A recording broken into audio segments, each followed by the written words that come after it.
ఈ ఉపవాస ప్రార్థనలో భాగంగా ఈ 38వ ఉపవాస ప్రార్థన దినాన దేవుడు మనతో మాట్లాడాలనుకుంటున్న వాక్యం ఏమిటంటే కీర్తనలు 127వ అధ్యాయము 1వ వచనము. యెహోవా ఇల్లు కట్టించని ఎడల దాని కట్టువారి ప్రయాసము వ్యర్థమే. యెహోవా పట్టణమును కాపాడని ఎడల దాని కావలి కాయవారు మేల్కొని ఉండటం వ్యర్థమే.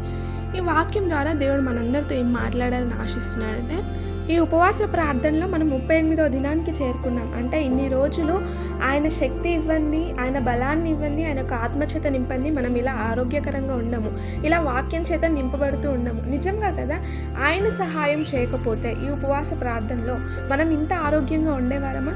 నిజంగా 38 రోజులు తినకుండా ఒక్క పూట తినడం అంటే ఇంత కష్టం కదా అండి.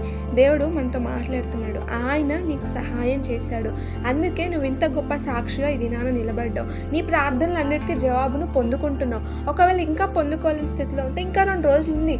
ఖచ్చితంగా దేవుడు సమయానుకూల సమయంలో ఆయన ఖచ్చితంగా సమయోచితమైన జ్ఞానమునిచ్చి ఖచ్చితంగా మన ప్రార్థనలన్నీ విని వాగ్దాన ఫలమును పొందుకునేలా చేస్తాడనమాట.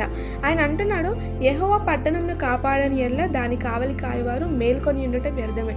మనకు వచ్చే శోధనలు, మన శరీరం అనే పట్టణము ఆయన కాపాడకపోతే శోధనలు ఎన్ని వచ్చినా, మనం ఎన్ని ప్రార్థనలు చేసినా వ్యర్థమే అంట.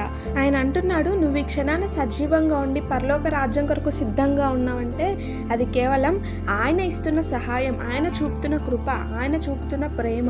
నిజంగా ఆయన ప్రేమ, దయా, కృప లేని క్షణము మన జీవితం అంతా వ్యర్థమే కదా.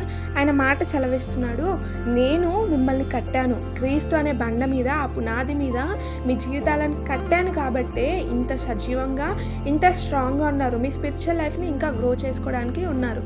నిజంగా ఎన్ని శోధనలు వచ్చినా ఆ శోధనను జయించే శక్తిని ఆయనే కదా మనకి ఇస్తున్నాడు. ఆయన అంటున్నాడు, ఇన్ని రోజులు నేను చేసే సహాయము ఏదో మీ శక్తి కాదు, మీ సామర్థ్యం కాదు, కేవలం మీలో ఉన్న ఆశ నాకు నచ్చింది, అందుకే నేను మీకు సహాయం చేశాను అనేసి అని అంటున్నాడు. నిజంగా ఆశ గల ప్రాణాన్ని తృప్తిపరిచేవాడు, హూ ఆర్ విల్లింగ్ అనేది ఆయన చూస్తూ ఉంటాడు. మనము ఒకవేళ ఆ విల్లింగ్ ప్లేస్లో లేదన్నట్లయితే, నాకు అవసరం లేదు అన్నట్టు ఉన్నట్లయితే ఆయన కూడా అంటాడు నాకు అవసరం లేదు అన్నట్టు. నిజంగా అటువంటి స్థితికి మనము దిగజారే స్థితిలో మనం ఉండొద్దు. ఆయన అంటున్నాడు, ఇన్ని రోజుల నీ ప్రయాసానికి ఖచ్చితంగా ప్రతిఫలం అనేది నేను ఇవ్వబోతున్నాను, నీ ప్రతి ప్రార్థనకి నేను జవాబు అనేది త్వరలో ఇవ్వబోతున్నాను.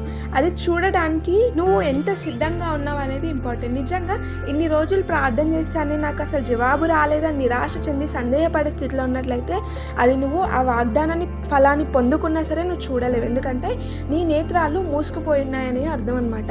నిజంగా ఈ మాటలన్నీ గత 38 రోజుల నుండి దేవుడు ఎంతగానో మనల్ని సిద్ధపరుస్తున్నాడు. సిలువలో పలికిన 7 మాటలు కానీ ప్రతి దినము ఏదో ఒక వాక్యం ద్వారా మనల్ని సరి చేసుకునవలసింది ఎంతగానో నేర్పిస్తున్నాడు.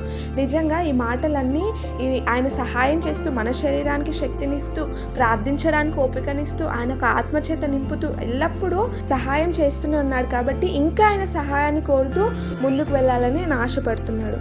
ఈ వాక్యము మనందరి జీవితంలో గొప్ప ఆదరణనిచ్చి ఆయన సహాయం చేత నింపి ఇంకా మనల్ని బలపరిచి స్థిరపరచును గాక. ఆమేన్.